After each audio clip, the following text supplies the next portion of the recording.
Hello, sweet friends, and welcome back for 2 more chapters in our adventure of James and the Giant Peach. So, yesterday we left James crawling up a tunnel inside of the enormously giant peach in his garden. He's like, what could have made this? He crawled up and up and up this tunnel until he got to what he thought felt like a piece of wood. But come to find out, it was the stone or the pit of the peach. And he noticed a door was cut out. He pushed it open, crawled in, heard voices. We've been waiting for you. He's here. James was so scared by what he saw, he turned to run out the door, but the door had disappeared. We did not know what James had seen, so let's see if we find out today. Chapter 11. James' large, frightened eyes traveled slowly around the room. The creatures, some sitting on chairs, others reclining on a sofa, were all watching him intently. Creatures? Or were they insects? An insect is usually something rather small, is it not? A grasshopper, for example, is an insect. So what would you call it if you saw a grasshopper as large as a dog? As large as a large dog? You could hardly call that an insect, could you? There was an old green grasshopper as large as a large dog sitting on a stool directly across the room from James now. And next to the old green grasshopper, there was an enormous spider. And next to the spider, there was a giant ladybug with 9 black spots on her scarlet shell. Each of these 3 was squatting upon a magnificent chair. On a sofa nearby, reclining comfortably in curled up positions, there was a centipede and an earthworm. And on the floor, over in the far corner, there was something thick and white that looked as though it might be a silkworm. So James has crawled up this tunnel, and what has scared him so much in our last chapter was enormous insects. Now, some of these insects are about this big normally. So what has caused them to grow to such an enormous size? I bet you know. Do you think each one of these insects met one of those green squiggly things like the peach tree did? There's a silkworm over here. So we have the old green grasshopper, the spider, this ladybug, the centipede with all his arms and legs, the earthworm, and the silkworm. I'm not sure how I would feel being in a space with that many giant insects. And not to mention they can talk to him. How would you feel? Would you be trying to get back out of that magic door? Or would you be okay with it? Let's keep going. But the silkworm was sleeping soundly, and nobody was paying any attention to it. Every one of these creatures was at least as big as James himself, and in the strange greenish light that shone down from somewhere in the ceiling, they were absolutely terrifying to behold. "I'm hungry," the spider announced suddenly, staring hard at James. "I'm famished," the old green grasshopper said. "So am I," the ladybug cried. The centipede sat up a little straighter on the sofa. "Everyone's famished," he said. "We need food." 4 pairs of round, black, glassy eyes were all fixed upon James. What is James thinking? If you were James, would you be wondering, do they want to eat me? Because they're all talking about how hungry they are, and they're staring at him, right?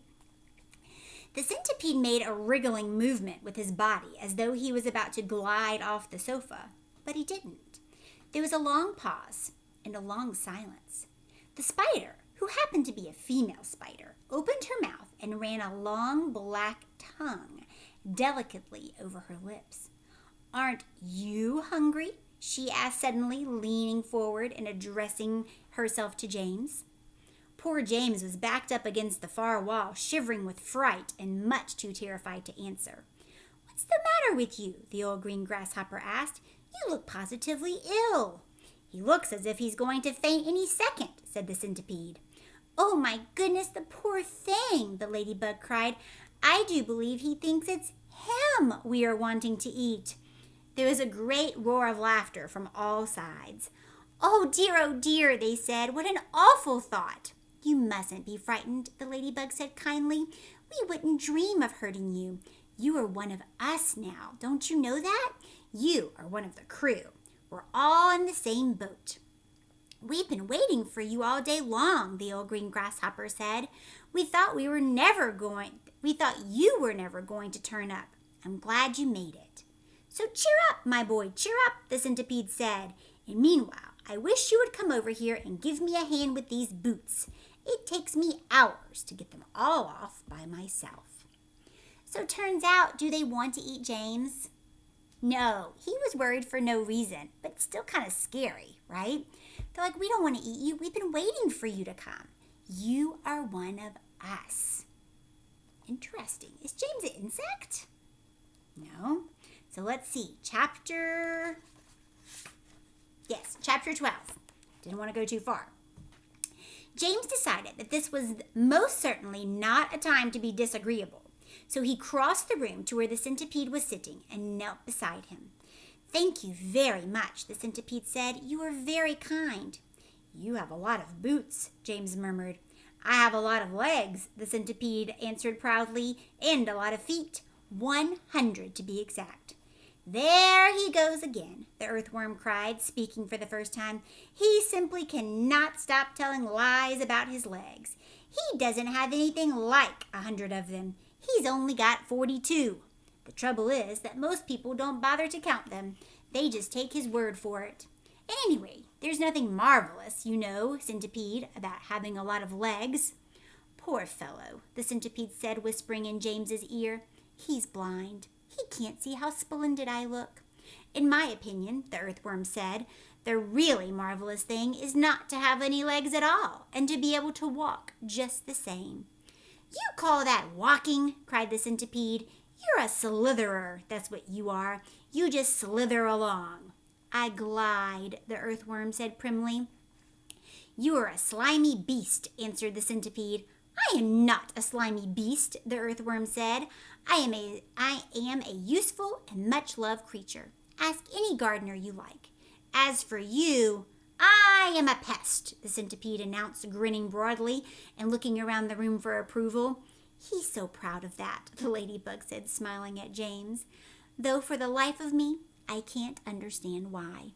"I'm the only pest in this room," cried the centipede, still grinning away, "unless you count old green grasshopper over there. He is long past it now. He is too old to be a pest any more." The old green grasshopper turned his huge black eyes upon the centipede and gave him a withering look. "Young fellow," he said, speaking in a deep, slow, scornful voice, "I have never been a pest in my life. I am a musician." "Hear, hear," said the ladybug. "James," the centipede said, "your name is James, isn't it?" "Yes." "Well, James, have you ever in your life seen such a marvelous, colossal centipede as me?" "I certainly haven't," James answered. "How on earth did you get to be like that?" "Very peculiar," the centipede said. "Very, very peculiar indeed." So look, here's James helping Centipede. Look at all those boots. Oh my goodness, there's a lot of them, isn't there? So Centipede is about to tell us how this has happened to him. "Very peculiar," he says. "Let me tell you what happened. I was messing about in the garden under the old peach tree, and suddenly a funny little green thing came wriggling past my nose.